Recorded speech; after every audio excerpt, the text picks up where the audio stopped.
آپ صلی اللہ علیہ وسلم مدینے میں آتے ہیں، صحیح حدیث بتانے لگوں تحقیق کر لینا، پہلی مدینے میں آتے ہیں، جتنے آپ کے ساتھ مہاجر تھے سب بیمار ہو گئے، سب بیمار ہو گئے، ایسا بخار کہ تڑپتے ہیں، کوئی دوائی اثر نہیں کر رہی۔ اعوذ باللہ من الشیطان الرجیم، بسم اللہ الرحمن الرحیم۔ وَإِن يَمْسَسْكَ اللَّهُ بِضُرٍّ فَلَا كَاشِفَ لَهُ إِلَّا هُوَ وَإِن يُرِدْكَ بِخَيْرٍ فَلَا رَادَّ لِفَضْلِهِ يُصِيبُ بِهِ مَن يَشَاءُ مِنْ عِبَادِهِ وَهُوَ الْغَفُورُ الرَّحِيمُ۔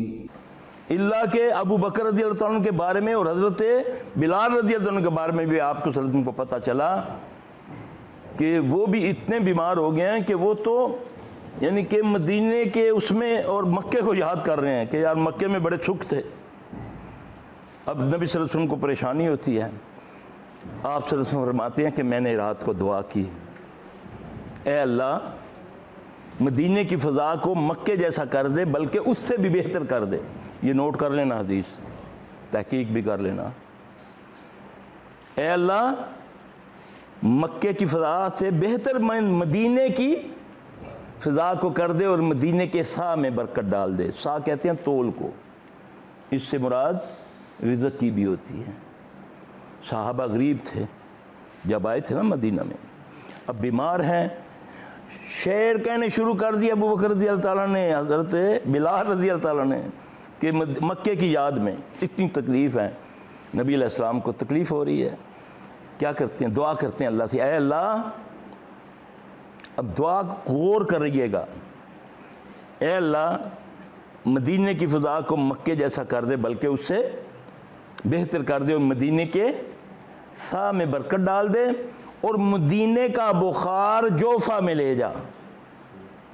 مدینے کا بخار کسی بندے کا نام لیا یا اس شہر کا نام لیا، علاقے کا نام لیا؟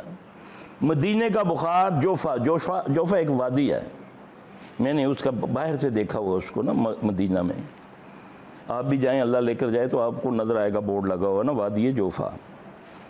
اب اللہ کے نبی صلی اللہ علیہ وسلم آپ کی عادت مخالف تھی کہ صبح فجر کے بعد صحابہ کے خواب سنا کرتے تھے۔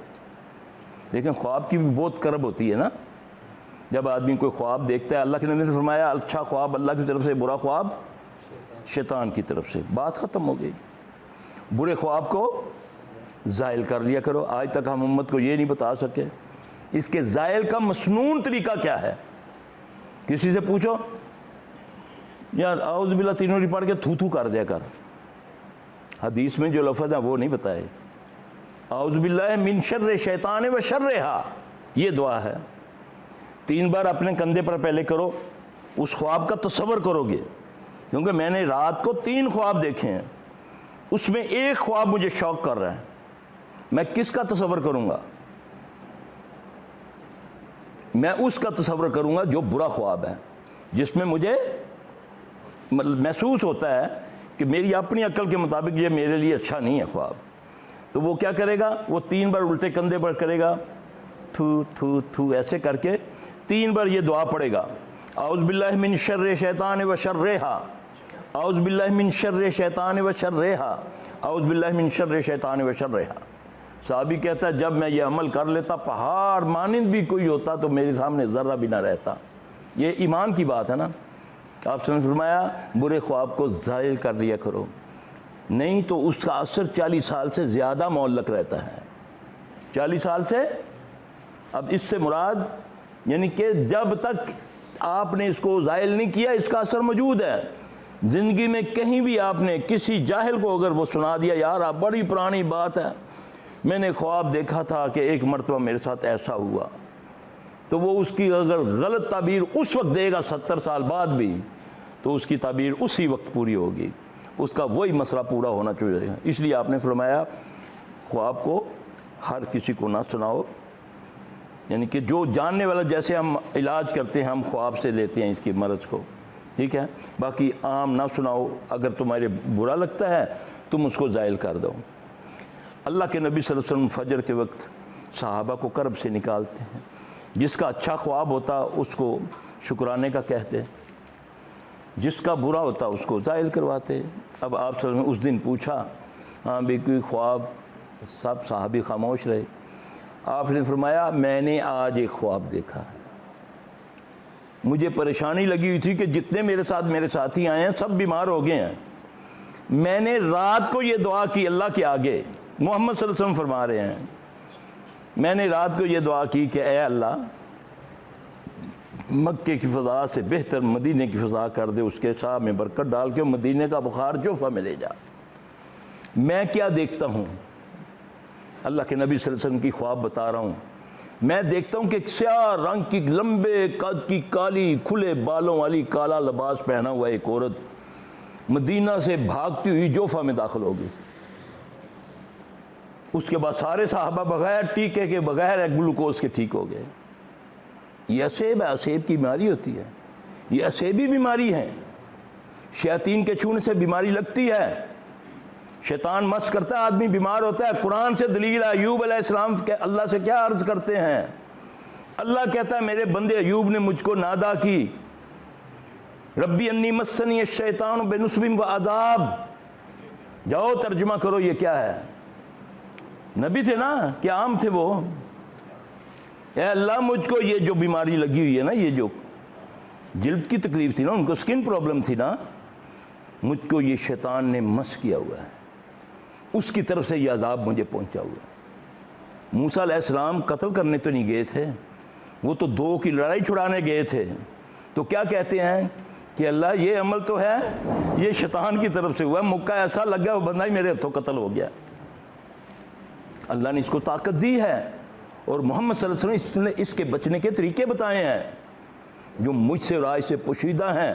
میرے نبی صلی اللہ علیہ وسلم تو ہمیں وہ بتاتے ہیں کہ اب یہ تیرا بچہ دنیا میں نہیں آیا، ابھی نطفہ نہیں اس کی ماں کے پیٹ میں بھی، پھر بھی اس سے بچنے کا طریقہ بتا رہے ہیں محمد صلی اللہ علیہ وسلم۔ کتنے نکاح آپ نے پڑھے سنتے ہوں گے، کبھی کسی نکاح پڑھانے والے نے اس بچے کو یہ کہا کہ بیٹا بیوی کے اس طرح بال پکڑ لینا، بیٹا جب اپنی ضرورت پوری کرنا، شرعی ضرورت جب تمہارا ملاپ ہو تو یہ دعا پڑھنا۔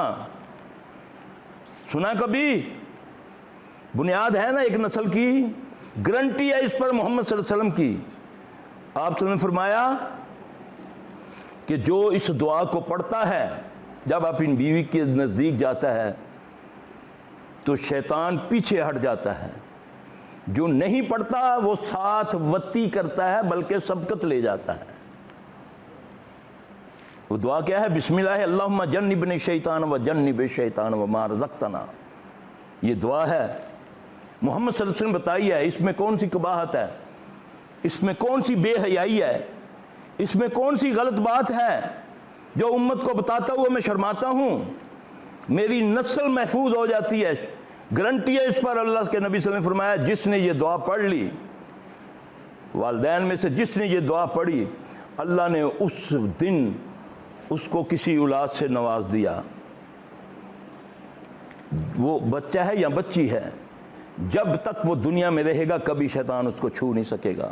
یہ گارنٹی ہے محمد صلی اللہ علیہ وسلم کی، صحیح حدیث ہے۔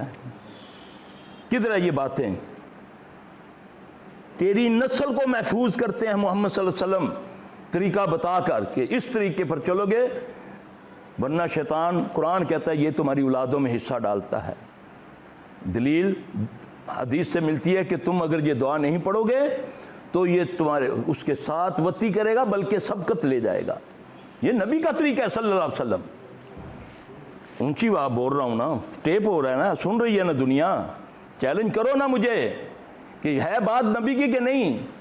تمہیں کس نے منع کیا کہ تم یہ بتاتے نہیں ہو لوگوں کو؟ آج دیکھو حال کیا ہے، در در کی ٹھوکریں کھا رہے ہیں، ہاسپٹل ہیں تو کروڑوں اربوں کے بن رہے ہیں۔ ان چیزوں سے اگر ہم نبی کے طریقے پر چلیں تو بیماریاں ہمارے قریب آئیں گی؟ سبحان اللہ و بحمدہ سبحان اللہ۔ الٹا چیلنج کیا جاتا ہے کہ یہ کیا ہے جی، دکانداری لگا کر بیٹھے، ظالم دکانداری تو تو لگا کر بیٹھا ہوا ہے کہ 10 بندے بٹھا لیتا ہے، ان کو ہنساتا ہے، رلاتا ہے۔ آج تو مراز پنا شروع ہوا ہے، آج تو کہ جوکروں کی طرح اللہ رسول کی مجلسیں سجائی جاتی ہیں، کسی کا مذاق اڑایا جاتا ہے، کسی کو رلایا جاتا ہے۔ کوئی ثابت کرے نا نبی صلی اللہ علیہ وسلم نے کفار کا کبھی مذاق اڑایا ہو؟ تم اپنے بندوں کا جو تمہیں اچھا نہیں لگتا اس کا مذاق اڑاتے ہو، درسوں میں ٹھٹھے کرتے ہو ان کا، کیا ان کو تکلیف نہیں ہوگی؟ اس لیے اللہ سے ڈرنا چاہیے ہمیں، جو دین ہے وہ بتاؤ، مسلط مت کرو، ایسے فتوے مت دو، آؤ نا میدان میں، کرو نا کام۔ یہ رول رہی ہیں ہماری بیٹیاں بہنیں، در در کی ٹھوکریں کھا رہی ہیں، جو حال ان کا شیاطین کرتے ہیں تم تصور نہیں کر سکتے ہو۔ تکلیف ہوتی ہے اللہ کی قسم، دکھ ہوتا ہے کہ لوگوں کو جب دیکھتے ہیں بیچاروں کو، کوئی پتھر کی پوجا کر رہا ہے، کوئی گلے میں لکڑی ڈالی ہوئی ہے، کسی نے گگی ڈالی ہوئی ہے، کسی کو ہم فتوے دیتے جا رہے ہیں۔ اس سے پوچھ تو صحیح، اب جس حالت میں یہ بندہ آیا تھا نا، اللہ اس کو شفا دے۔ تم وہی ہو نا ادھر جو لیٹے ہوئے تھے، ویل چیئر پہ آئے تھے، اللہ کی قسم ہے اس کو پہچانا بھی نہیں ہے۔ کتنے دنوں بعد آئے ہو؟ 7 مہینے نہیں، ادھر کتنے دنوں بعد آئے ہو؟ 7 مہینے بعد 7 مہینے بعد آئے ہیں، میں نے نہیں پہچانا ہے اس کو۔ اللہ تعالیٰ اسے شفا دے، شفا تو اللہ کے پاس ہے۔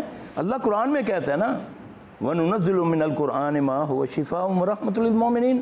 شہد کو بھی اللہ نے شفا کہا ہے، کہا ہے نہیں کہا؟